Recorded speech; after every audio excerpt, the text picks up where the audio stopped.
Donc dans cette vidéo, on va voir un exercice que vous allez tous sûrement déjà eu ou avoir en seconde sur les vecteurs. Ok?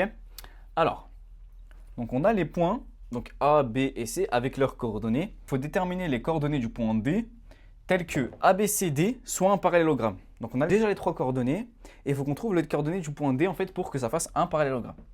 Donc avant de commencer, déjà on va se rappeler un petit peu qu'est-ce qu'un parallélogramme et à quoi ça ressemble.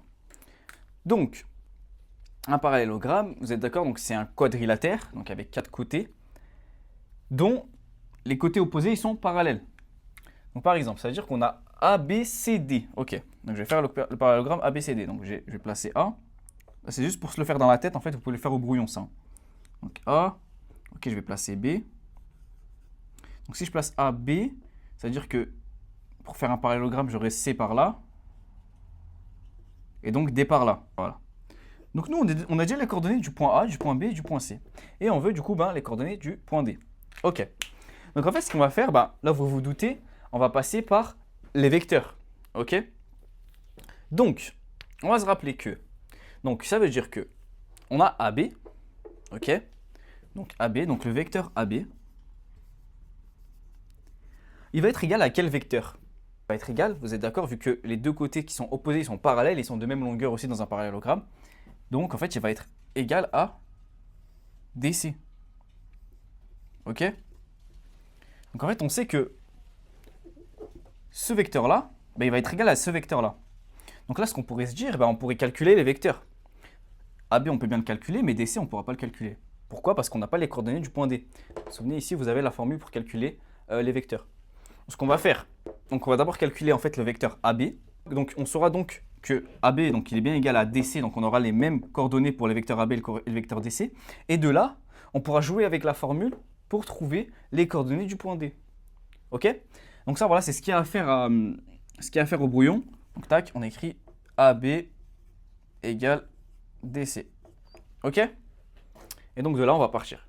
Donc AB égale DC. Et de là, on va partir. Alors, première chose à faire, on va calculer donc AB. Ok? Donc là, je vais calculer AB rapidement. Donc on regarde donc avec la formule, donc AB, donc c'est le vecteur AB, c'est xb moins xa sur yb moins ya. Donc on va calculer AB. Alors, donc AB, c'est égal donc à xb moins xa. Donc le x de b, je rappelle que le x c'est ce qu'on a en premier et que le y c'est ce qu'on a en deuxième. Hein, ok, à chaque fois. Donc le x de b, c'est 3. Moins le x de a, donc qui est 1. Sur le y de b, donc qui est moins 1, moins le y de a qui est 2. Donc, ce qui va nous faire, donc 3 moins 1, 2, sur moins 1 moins 2, moins 3. Donc là, on a les coordonnées du vecteur AB, donc qui sont de 2 sur moins 3. Et là, on disait que AB, c'était égal à DC. Vous êtes d'accord? Donc ça veut dire que DC, il est aussi égal à 2 moins 3. Ok. De là, ce que vous voyez venir. Donc en fait, ce qu'on va faire, c'est qu'on va utiliser cette formule-là pour le vecteur DC. Pour ensuite, parce qu'en fait, là, si j'écris donc la formule pour le vecteur DC, ok? Donc, tac, pour le vecteur DC, ça va être quoi? Donc en fait, c'est les coordonnées du deuxième point en premier, moins les coordonnées du premier point. Donc là, pour le coup, c'est XC, donc le deuxième point, ok? Donc XC, moins les coordonnées du premier point, donc moins XD. Sur XD. Sur Y du deuxième point qui est C, donc XYC, moins YD. Tac. Ok. Pour l'instant, en fait, moi, ce que je cherche, c'est ça. C'est XD et YD. Ok? Donc, ce que je vais faire, je vais remplacer là. En fait, à la fin, vous allez voir, on aura une petite équation niveau 4e. Et en fait, ça va être tout simple. Alors, donc, on a dit que la formule, on a dit que c'était donc XC. Donc, je vais remplacer ici, donc XC qui est 7, moins XD. XD, on ne connaît pas, c'est ce qu'on cherche. Donc, je vais écrire XD. Sur YC, donc 1, moins YD qu'on ne connaît toujours pas. Tac. Et de là, en fait, vous voyez quoi? En fait, on sait que 2, c'est égal, du coup, en fait, parce qu'on a un égal, en gros, on a une équation. Donc 2, c'est égal à 7 moins XD. Donc là, ça va être la première équation.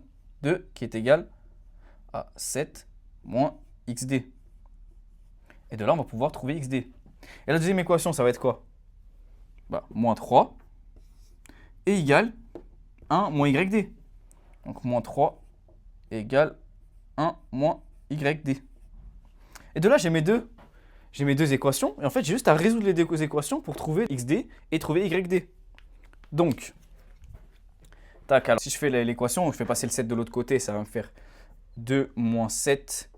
Tac, je vais l'écrire comme ça. Je fais donc 2 moins 7 qui est égal à moins xd. Donc 2 moins 7, ça va faire moins 5 qui est égal à moins xt. Et de là, on va juste changer le signe des deux côtés. On a le droit de faire ça. Donc ça va faire que xd, il est égal à 5. Nickel, on a notre premier coordonnée. Ensuite, moins 3 est égal à 1 moins yd. Bon, on fait passer le 1 de l'autre côté. Tac, ce qui va faire donc moins 3 moins 1, donc moins 4, qui est égal à moins yd. Pareil, là, on va juste changer le signe des deux côtés. Et donc, ça fait que yd il est égal à 4. Et donc là, j'ai mon coordonnées du point D pour que ça fasse un parallélogramme. Donc, xd qui est égal à 5, yd qui est égal à 4. Donc, les coordonnées du point D, les coordonnées de D sont, donc tac, D 5, donc x c'est ce qu'on met en premier, donc 5, 4.